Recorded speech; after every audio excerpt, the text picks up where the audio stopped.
रहेंगे, देना होगा। बोल मेरे भाई, बोल मेरी बहना, सुन लो सरकार, सुन लो सरकार, हमारी मांगे पूरी करो। आवाज दो, जुर्म जुर्म के टक्कर में इनकलाब।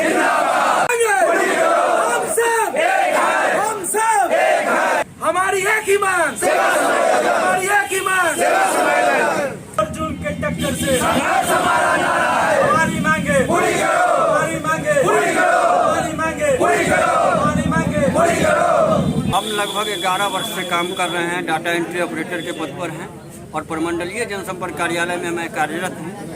हमारे इकरारनामा पर लिखा गया है जो न हम सरकार के कर्मी हैं और न ही हम बेल्ट्रॉन के कर्मी हैं। तो क्या हम कर्मी हैं?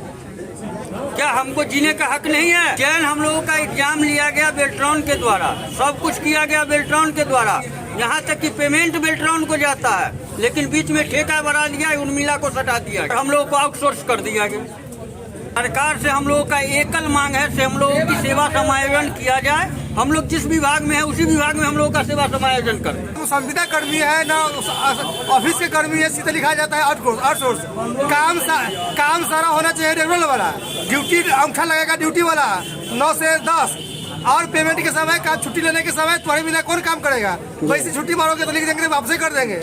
9 बजे आओ तो 11 बजे आओ, 12 बजे जाओ, और सरकार की नजर में कोई अहमियत हम लोगों की नहीं है। परीक्षा दो तो वैकेंसी भरेगा, एग्जाम दो, इंटरव्यू दो, टाइपिंग टेस्ट, साक्षात्कार सब, अब फिर कहा जाता है आउटसोर्स। मतलब कोई वैल्यू, कोई इमेज हम लोगों की नहीं रही। सरकार के नेता में हमारी कोई अहमियत नहीं है। क्या आगे आज काम किए कल हटा देंगे, परसों किसी और के ले आएंगे।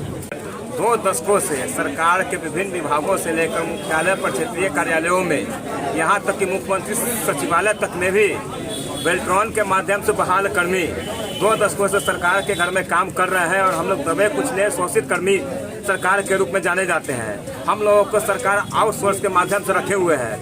हमारा सारा पैसा बेल्ट्रॉन को जाता है और जब भी सरकार का कोई टेंडर पास होता है तो बराबर कोई ना कोई कॉन्ट्रैक्ट कर्मी उसको कॉन्ट्रैक्ट लेते हैं और उनके माध्यम से सबको ठेका पर रखा जाता है। हम लोगों की जब बहाली हुई थी तो सबसे पहले ग्लोबरीन नाम की कंपनी थी।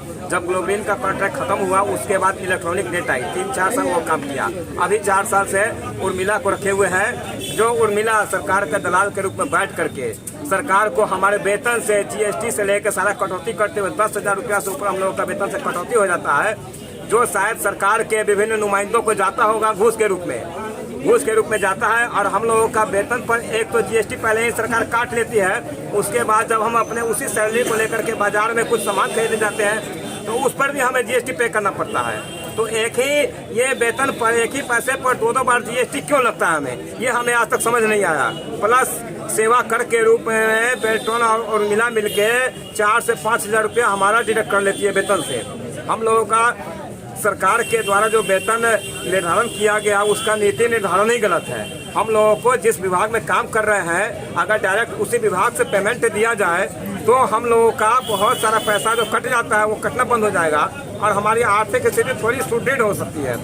विभिन्न 2 दशकों से विभिन्न विभागों में मुख्यालय से लेकर के ब्लॉक अंचल तक में काम करने के बावजूद भी हम दबे कुचले शोषित कर्मी के रूप में गिने जाते हैं, जो बहुत ही दुर्भाग्यपूर्ण है। हमारे ज्वाइनिंग भी प्रक्रिया जो होती है वो सरकारी जो ज्वाइनिंग प्रक्रिया होती है उसके आधार पर की जाती है। हम लोगों का बाकायदा एक विज्ञापन निकाला जाता है, अखबार के माध्यम से प्रकाशित किया जाता है, उसके आलोक में उसका एक फॉर्म भरा जाता है जो बेल्ट्रॉन में जाती है और वहाँ पर उसके माध्यम से फिर वो एग्जाम पास करा करके, रिटन एग्जाम लेकर के 2-2 बार टाइपिंग टेस्ट लेकर के पास होने के बाद आज राज्य सरकार के द्वारा आरक्षित निर्धारित रोस्टर बिंदु का पालन करते हुए बहाली की प्रक्रिया पूर्ण की जाती है और संबंधित विभाग में जहां से विभाग के द्वारा रिक्वेजिशन जाता है बेल्ट्रॉन को वहां उसकी पोस्टिंग भी की जाती है। तो हम लोगों का टोटल प्रक्रिया विभागीय ही होता है, लेकिन फिर भी हमारे ज्वाइनिंग लेटर में यह लिखा होता है कि ये ना तो सरकारी कर्मी है ना विभाग के कर्मी है, ये सारा छाप रहती है।